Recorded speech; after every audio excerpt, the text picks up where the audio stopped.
എല്ലാവർക്കും ഗൗരീസ് കുക്ക് ട്യൂബിലേക്ക് സ്വാഗതം. ഇന്ന് നമുക്ക് കണ്ണിമാങ്ങ അച്ചാർ ഉണ്ടാക്കി അത് വർഷങ്ങളോളം എങ്ങനെ കേടാകാതെ സൂക്ഷിച്ചു വെക്കാമെന്നുള്ളതാണ് കാണിക്കാൻ പോകുന്നത്. കണ്ണിമാങ്ങ ഇങ്ങനെ വേണം പറിച്ചെടുക്കേണ്ടത്. കൂട കെട്ടി നിലത്തിടാതെ കയറിലിറക്കി എടുക്കണം.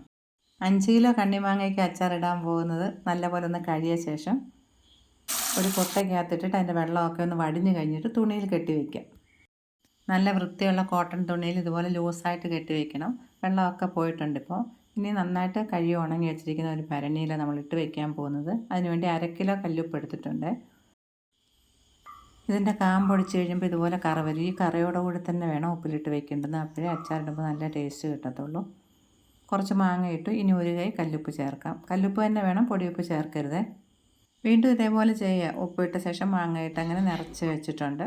ഇനി ഇത് അടച്ച് വെച്ചിട്ട് നല്ലൊരു തുണി കൊണ്ട് കെട്ടി വയ്ക്കണം. അടുത്ത ദിവസം വീണ്ടും ഇത് കുലുക്കി വയ്ക്കണം. വലിയ ഭരണിയാണ്ട് നമുക്ക് അങ്ങനെ പൊക്കിയെടുക്കാൻ പറ്റാത്തതുകൊണ്ട് ഇങ്ങനെ വെച്ച് തന്നെ ചായച്ചങ്ങ് കുലുക്കിയാൽ മതി. ഇപ്പോഴീ മാങ്ങ ഇട്ട് വെച്ചിട്ട് 21 ദിവസമായിട്ടുണ്ട്. 2 ആഴ്ചയെങ്കിലും കുറഞ്ഞത് വെക്കണേ.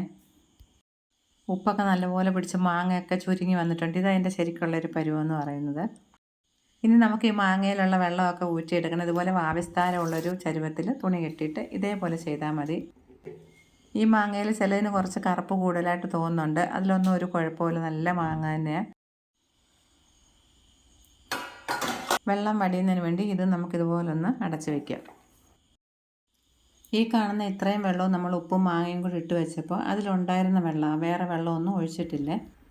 ഇനി ഇത് നമുക്ക് തിളപ്പിക്കാൻ വേണ്ടി വയ്ക്കാം. തിളച്ച ശേഷം സ്റ്റൗ ഓഫ് ചെയ്തിട്ട് തണുക്കാൻ വേണ്ടി വെക്കണം. ഇപ്പോൾ സ്റ്റൗ ഓഫ് ചെയ്തിട്ടുണ്ട്. ഇനി നമുക്കിതിലേക്ക് ചേർക്കാൻ വേണ്ടുന്ന എണ്ണ എടുക്കുന്നത് 200 ഗ്രാം ഇതേ നല്ലെണ്ണ എടുത്തിട്ടുണ്ട്. അത്രയും തന്നെ 15 ഇലയുടെ കടുകെണ്ണ എടുത്തിട്ടുണ്ട്. നമുക്ക് കടുകെണ്ണ മാത്രമായിട്ടും ചെയ്യാം, ഇല്ലെങ്കിൽ എള്ളെണ്ണ മാത്രം ഉപയോഗിക്കാം. ഇതിപ്പോൾ ഞാൻ പപ്പാതി എടുക്കുന്നതേ ഉള്ളൂ. ഇത്ര എണ്ണ നമുക്ക് വേണ്ടി വരത്തില്ല. ആവശ്യത്തിനെടുത്ത ശേഷം ബാക്കി വരുന്നത് ഒരു ബോട്ടിൽ അടച്ച് സൂക്ഷിച്ച് വയ്ക്കാം. വീണ്ടും നമ്മൾ ഏതെങ്കിലും അച്ചാർ ഇടുന്ന സമയത്ത് ഈ എണ്ണ ചൂടാക്കാതെ തന്നെ വേണം ഉപയോഗിക്കേണ്ടുന്നത്. കടുകെണ്ണയുടെ ഒരു മണം ഉണ്ടല്ലോ, അത് പോകുന്നതിന് വേണ്ടി ഇത്രയും ചൂടാക്കണം, ഒരു പുക വരുന്ന പോലെ. ഇനി സ്റ്റൗ ഓഫ് ചെയ്ത ശേഷം തണുക്കാൻ വേണ്ടി വയ്ക്കാം. മൊത്തം 400 ഗ്രാം മുളക് പൊടിയാണ് ചേർക്കുന്നത്. 200 ഗ്രാം കാശ്മീരി മുളക് പൊടിയും 200 ഗ്രാം എരിവെള്ള മുളക് പൊടിയും. 100 ഗ്രാം കടുക് വെയിലത്ത് വെച്ച് നല്ലപോലെ ഉണക്കി മിക്സി ജാറിലിട്ട് ചെറുതായിട്ടൊന്ന് പൊടിച്ച് കുറച്ച് തൊലി കളഞ്ഞെടുത്തത്. കടുക് പരിപ്പ് 50 ഗ്രാം, അത് പിന്നീട് ചേർക്കാം. മഞ്ഞൾപ്പൊടി 1 ടേബിൾ സ്പൂൺ, ഉലുവ പൊടിച്ചത് 1.5 ടേബിൾ സ്പൂൺ, കായം വറുത്ത് പൊടിച്ചത് 2.5 ടേബിൾ സ്പൂൺ ചേർക്കുന്നുണ്ട്. നമ്മൾ വാങ്ങിക്കുന്ന കായപ്പൊടി ചേർക്കുകയാണെങ്കിൽ ഒരു 3 ടേബിൾ സ്പൂൺ ചേർക്കണം. എല്ലാം കൂടെ ഒന്ന് ഇളക്കി യോജിപ്പിച്ച ശേഷം നമുക്ക് മിക്സി ജാറിലിട്ടിട്ട് മാങ്ങയുടെ വെള്ളവും കൂടെ ചേർത്ത് ചെറുതായിട്ടൊന്ന് പൾസ് മോഡിലൊന്ന് അടിച്ചെടുക്കാം. 2-3 പ്രാവശ്യമായിട്ട് അടിച്ചെടുത്താൽ മതി. 1-2 പ്രാവശ്യത്തിൽ കൂടുതൽ കറക്കി എടുക്കേണ്ട. പൾസ് മോഡിൽ തന്നെ വേണം ചെയ്യേണ്ട. ഒരുപാട് അങ്ങ് അരിഞ്ഞു പോകരുത്. ഈ വെള്ളം നമുക്ക് ചെറിയൊരു ചരുവത്തിലോട്ട് ഒഴിച്ച് വയ്ക്കുക. അരച്ചതിലോട്ട് ഇട്ട് കൊടുക്കാം. അപ്പോൾ മാങ്ങയൊക്കെ നന്നായിട്ട് ഇളക്കിയെടുക്കാം. ഇതിങ്ങനെ അരച്ചെടുക്കാതെ വെറും പൊടിയായിട്ട് നമുക്ക് കലക്കി വയ്ക്കാം. ഇങ്ങനെ അരച്ചെടുക്കുമ്പോൾ അതിന് വേറൊരു ടേസ്റ്റാണ്. പൊടിയായിട്ട് ചേർക്കുമ്പോൾ അതിന് കുറച്ച് ടേസ്റ്റിൽ വ്യത്യാസം വരും. ആദ്യമേ നമ്മൾ 50 ഗ്രാം കടുകുപരിപ്പ് മാറ്റി വെച്ചിട്ടുണ്ടായിരുന്നതും കൂടി ഇപ്പോൾ ചേർക്കാം. ഇളക്കുന്ന സമയത്ത് നല്ലപോലെ ഇളക്കിയെടുക്കണം, തരിയില്ലാതെ. 1 ടേബിൾ സ്പൂൺ പഞ്ചസാര. ഇതിലിനി ഉപ്പൊന്നും ചേർക്കുന്നില്ല. നമ്മൾ ആദ്യമേ ചേർത്ത ഉപ്പ് മാത്രം മതി. വേറെ വെള്ളം ഒഴിക്കരുത് കേട്ടോ, മാങ്ങയുടെ വെള്ളം മാത്രമേ ഒഴിക്കാവൂ. ഇനി മാങ്ങ കുറേശ്ശായിട്ടിട്ട് നല്ലപോലെ ഒന്ന് ഇളക്കിയെടുക്കാം. കണ്ണിമാങ്ങ അച്ചാർ ഇടുകയാണെങ്കിൽ അത് നാട്ടുമാങ്ങയുടെ കണ്ണിമാങ്ങ കൊണ്ട് തന്നെ ഇടണം. അതിന് പ്രത്യേക ഒരു ടേസ്റ്റാണ്.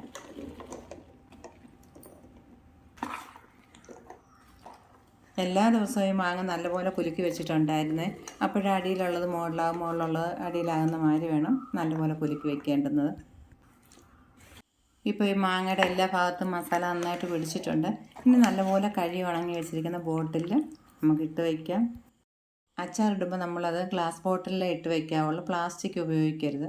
പിന്നെ 1-2 ദിവസമൊക്കെ എവിടെയെങ്കിലും കൊണ്ടുപോകണമെന്നുണ്ടെങ്കിൽ പ്ലാസ്റ്റിക്കിൽ കൊണ്ടുപോയിട്ട് പിന്നീട് ബോട്ടിലിൽ ഇട്ട് വയ്ക്കാം. ഇങ്ങനെ ബോട്ടിലുകളിലെ നിറയ്ക്കുന്ന സമയത്ത് നമ്മളങ്ങ് കുത്തി നിറച്ച് വയ്ക്കരുത്. കുറച്ചൊരു സ്പേസ് വേണം. ഈ ഒരളവിൽ ഇട്ട് വെച്ചാൽ മതി.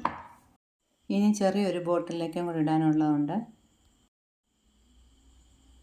ഇനി ഈ സൈഡ് ഭാഗത്തൊക്കെ ഒട്ടിയിരിക്കുന്ന ഇതുപോലെ നന്നായിട്ടൊന്ന് തുടച്ചെടുക്കണം. അച്ചാർ ഉണ്ടാക്കുന്നതായാലും അത് മറ്റൊരു പാത്രത്തിലേക്ക് മാറ്റുന്നതായാലും നമ്മൾ രാത്രി സമയത്ത് എടുക്കുന്നത് പകൽ ചെയ്യുന്നതിനേക്കാളും കൂടുതൽ സേഫായിട്ടുള്ളത്. ഇപ്പോഴെല്ലാം തുടച്ച് വൃത്തിയാക്കി എടുത്തിട്ടുണ്ട്. ഇനി നമുക്ക് ഇതിലേക്ക് ആവശ്യത്തിനുള്ള എണ്ണ ഒഴിച്ചു കൊടുക്കാം. എണ്ണ നല്ലപോലെ തണുത്ത ശേഷം മാത്രമേ ഒഴിക്കാവുള്ളൂ.